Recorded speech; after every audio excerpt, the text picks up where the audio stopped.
வணக்கம் மக்களே. இந்த வீடியோவில் நம்ம என்ன செய்தி பார்க்க போகிறோம்னா, தன்னுடைய 2 மகன்களால் தனக்கு நேர்ந்த மன அழுத்தத்தின் காரணமாக நான் இப்போது தற்கொலை செய்து போகிறேன் என்று பாடகர் மனோ பார்த்தீங்கன்னா இணையதளத்தில் ஒரு வீடியோ வெளியாயிட்டு வருது. இது உண்மையிலேயே அவர் வெளியிட்ட வீடியோ தானா இல்லை முற்றிலும் வதந்தியா என இந்த வீடியோவில் ஆராய்ந்து பார்க்கலாம். வாங்க, என்ன தகவல் என்ன செய்துன்னு இந்த வீடியோவில் விரிவாக பார்த்து தெரிஞ்சுக்கலாம். அதுக்கு முன்னாடி முதன்முறையாக நம்ம சேனலை சப்ஸ்கிரைப் பண்ணாதவங்கெல்லாம் சப்ஸ்கிரைப் பண்ணிக்கோங்க. பெல் பட்டன் சிம்பல் அமைக்கி நம்ம சேனலோட நோட்டிஃபிகேஷனை எனபிள் பண்ணிக்கோங்க. நாங்கள் போடுற வீடியோ எல்லாமே உங்களுக்கு உடனுக்குடனே வந்து சேரும். வாங்க, என்ன தகவல்னு இந்த வீடியோவில் விரிவாக பார்த்து தெரிஞ்சுக்கலாம். மோதல் விவகாரம்.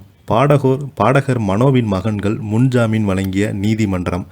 மனவேதனையில் இருக்கும் பாடகர் மனோவிற்கு நடந்த சோகம். அதிர்ச்சியில் தமிழ் சினிமா பிரபலங்களும் ரசிகர்கள் பிரபலங்களும். வாங்க, என்ன தகவல்னு இந்த வீடியோவில் விரிவாக பார்த்து தெரிஞ்சுக்கலாம். இருதரப்பு மோதலில் தேடப்படும் வந்த பாடகர் மனோவின் 2 மகன்களுக்கும் நிபந்தனை ஜாமீன் வழங்கி சென்னை உயர்நீதிமன்றம் உத்தரவிட்டுள்ளது.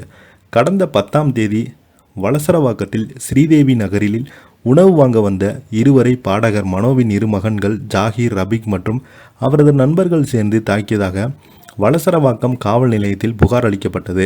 அதன் பின்பு வளசரவாக்கம் போலீசார் ரபிக், ஜாகிர், மனோ வீட்டில் வேலை பார்த்த தர்மா, விக்னேஷ் ஆகியோர் மீது வழக்கு பதிவு செய்தாங்க.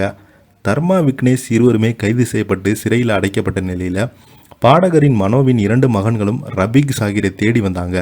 இதனிடையே தனது மகன்களை 10க்கு மேற்பட்டோர் தாக்கியதாக பாடகர் மனோவின் மனைவி ஜமிலா வளசரவாக்கம் காவல் நிலையத்தில் புகார் அளித்ததோடு 2 மகன்களையும் 10க்கு மேற்பட்டோர் தாக்கி காட்சிகள் சமர்ப்பித்திருக்கப்பட்டிருக்கிறது.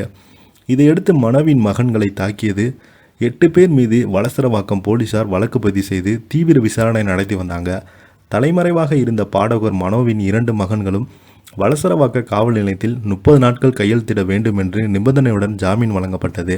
அதே போல அவரது வீட்டில் வேலை பார்த்து வந்த தர்மா, விக்னேஷ் ஆகியோர் இருவருமே பூந்தமல்லி நீதிமன்றத்தில் ஜாமீன் வழங்கியது. தொடர்ந்து பார்த்தீங்கன்னா இந்த செய்தி கடந்த சில நாட்களாகவே சோசியல் மீடியாவில் வெளியாகி மிகப்பெரிய ஒரு வைரலாகி வந்தது. இதனையடுத்து பாடகர் மனோவுக்கு பார்த்தீங்கன்னா அவருடைய பெயரை கலங்க வைக்கும் விதமாக இந்த மாதிரி ஒரு செயல் குறிப்பிட்டிருக்காங்க என்று பிரபலங்கள் எல்லாருமே பார்த்தீங்கன்னா தொடர்ந்து பேட்டி கொடுத்துருந்தாங்க.